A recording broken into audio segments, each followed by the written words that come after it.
Pak Istika, silakan. Terima kasih, pimpinan. Assalamualaikum warahmatullahi wabarakatuh. Pak Sekjen dan seluruh pejabat eselon 1. Saya sudah dapat jawaban dari Raker 16 Januari kemarin, khususnya data spasial. Kita kemarin itu berbicara tentang IRDKK karena biayanya mahal dan tidak valid. Sehingga itu kita butuh data spasial yang lebih valid. Setelah saya dapatkan laporan ini, ternyata biaya untuk data spasial itu 50 juta per desa ya. Itu butuh 3,3 triliun. Kalau ini, waduh, diambil di mana anggarannya ini? Ini harus ada solusi. Karena ini jelas bahwa kita butuh ini untuk alokasi pupuk subsidi 2023. Kalau tidak ada solusi, kita menunggu anggaran 3,3 triliun, tidak mungkin di tahun 2023 ini. Dengan demikian, Pak Sekjen, saya kira bisa dikerjasamakan dengan dinas di provinsi. Karena dia kan butuh untuk pupuk itu, dia membuat data spesial di masing-masing provinsi. Dengan demikian, tidak usah kita alokasikan anggaran sampai 3,3 triliun. Ini pas saya lihat ada beberapa contoh yang sudah dilakukan data spesial membutuhkan 50 juta per desa. Ada 83.000 desa dengan LBS-nya itu 80%, berarti 66.000 desa. Kali 50 juta, 3,3 triliun. Woi, dengan demikian kalau ini menjadi patokan, tidak bisa kita salurkan pupuk 2023, Pak.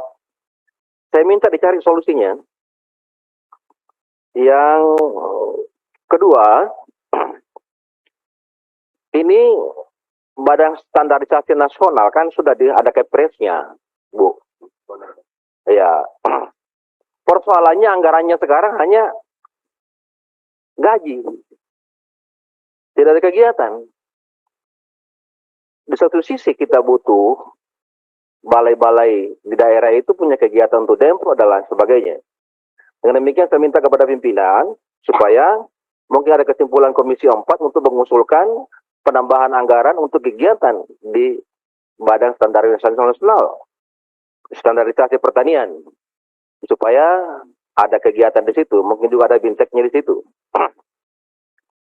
Yang selanjutnya saya kembali kepada DAK juga. Kemarin oleh Pak Sekjen mengatakan bahwa DAK lambat kita mengusulkan ke Kementerian Keuangan. Dengan demikian saya minta supaya segera. Saya minta kepada Pak Sekjen, semua dapil yang ada di Komisi 4 ini diusulkan untuk ada dak pertanian di daerah. Kecuali yang tidak mau. Katakanlah Pak Hanan tidak mau ya dialihkan ke dapil yang lain. Supaya jangan lagi Menteri Keuangan memberikan alasan bahwa yang dapat DAK pertanian itu hanya yang punya food estate. Itu merugikan daerah itu kalau itu yang menjadi kebijakan dak pertanian hanya punya food estate. Justru yang punya food estate jangan lagi kasih dak pertanian karena sudah dapat proyek food estate. Itu kan bagusnya begitu. Ini dibalik. Yang terakhir, saya melihat kakao mulai kembali hidup ini, Pak Dirjen. Kakao ini mulai kembali membaik, penyakitnya sudah mulai hilang sama dengan COVID, ya.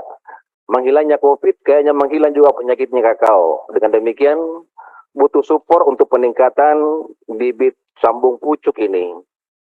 Dengan demikian, alokasikanlah anggaran yang cukup. Saya melihat hanya sekitar berapa saja di anggaran ini. Mungkin tahun ini tidak bisa, karena kita sudah setuju anggarannya.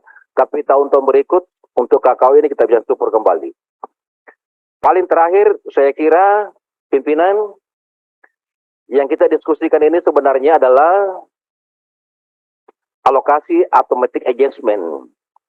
Pada prinsipnya, automatic adjustment ini kita setuju kalau tidak mengurangi anggaran untuk ke publik, ya. Jadi jangan mengurangi anggaran untuk publik. Oke, automatic adjustment, tapi di internal Kementerian Pertanian, perjalanan dinas, belanja barang, dan lain sebagainya. Jangan mengurangi anggaran publik. Sepanjang itu, saya kira kita bisa setujui. Dan anggaran ini sudah bisa berjalan. Sudah masuk 2023. Saya kira demikian, Bu Pimpinan. Terima kasih. Wallahu muwaffiq. Wassalamualaikum warahmatullahi wabarakatuh. Waalaikumsalam.